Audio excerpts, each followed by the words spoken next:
A former slave who stole a Confederate warship and sailed his family to freedom, Robert Smalls, is one of the greatest American heroes that many may have never heard of. But now, more than a century later, Smalls will soon take his place on the grounds of the South Carolina State House, where his story will stand forever in bronze. I traveled to Atlanta to meet the sculptor behind the statue and spoke with Smalls' own descendant about why this moment matters now. Here on the grounds of the South Carolina State House, where the Confederate battle flag once flew, symbols here served as reminders of who held power and who didn't. But something new is in the air, a larger-than-life bronze statue to a man born into bondage but who refused to stay there. Robert Smalls, a slave who stole his own freedom and would later become the first black man elected to the State House of Representatives, will soon also become the first black individual to have his likeness immortalized here. Living in the South, the issues of racial harmony and our racial history is very central. Inside a quiet studio outside Atlanta, Jamaican-born artist Basil Watson is constructing in clay with each careful caress, crafting the cracks and creases of a man who helped reshape a nation rebuilding, reconstructing America. I'm not used to talking about myself. Usually it's the work that speaks about, well, the work speaks for me as well as speaks for whatever theme I'm focusing on. But I'm Jamaican, the second generation artist in my family. My father was a painter. Art has always been an integral part of who I am. He understands sculpture not as craft, but as catalyst. Yeah, the real value in art is opening minds. And a mind once opened cannot then be closed. The mind he's trying to open today is one a century removed from slavery, from Confederate Lieutenant General Wade Hampton, and from Robert Smalls himself. The society was not fully aware of the suppression that these symbols created. I get the feeling he never felt that he was less than, and was determined to break the barriers that were trying to hold him back.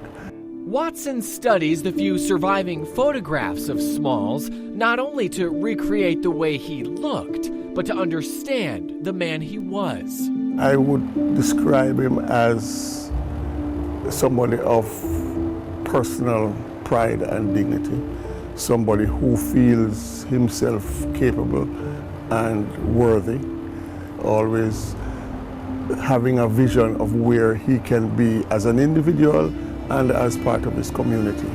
Smalls' story is often told as legend, but for his own family, it was never a distant history. It's alive and personal. Yeah, I'm Robert's great-great-grandson. So my grandmother, who was born in 1897 here in Beaufort, was Robert's granddaughter. And I grew up with her, so I grew up hearing stories directly of the man.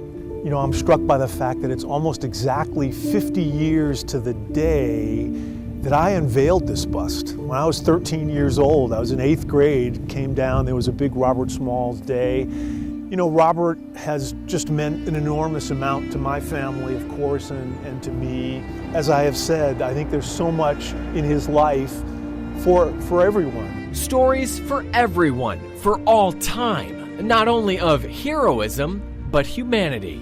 And at each level, he leveled up, not just escaping, but educating himself, becoming involved in politics and civil rights and freeing his people. Even when he stole a ship, become a shipmaster and learn about the ship and have the confidence to steal the ship and sail to freedom.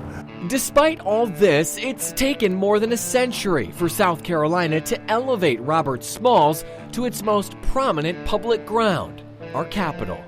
It took so long because the people that control power in the United States don't look like him. My race needs no special defense. for the past history of them in this country proves them to be the equal of any people anywhere.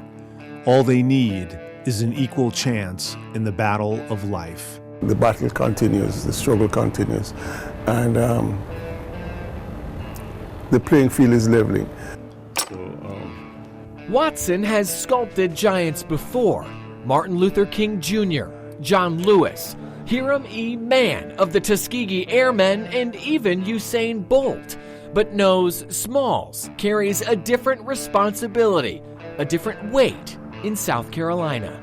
When we live in a community, a society where the symbols of excellence, achievement, and so on are negative to your being, then the best thing we can do is ignore them.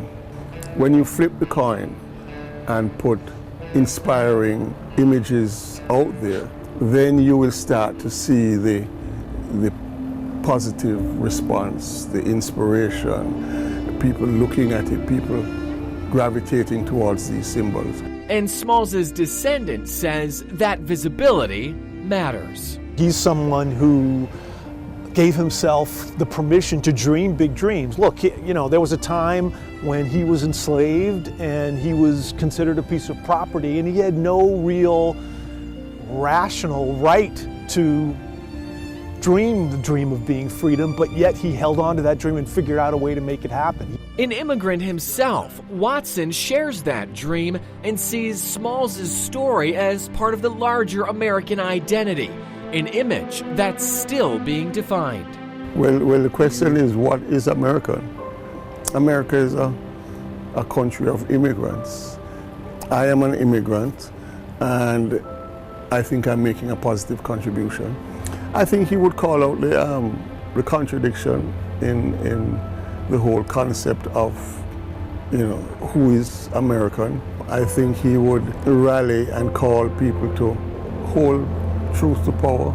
An ordinary man who rose to do the extraordinary, standing soon as permanent testament to American bravery, courage, and defiance. A larger-than-life motivator to all, that even in a place so shaped by the weight of the past, anyone, even a man born a slave, can reshape our future. What I take from him is that spirit of determination, that spirit that says that I am a human being, that spirit that says that I can push myself to my greatest potential. The beauty, the strength, that heroic rests within all of us. Reporting in Atlanta, Justin Kolar, Live 5 News.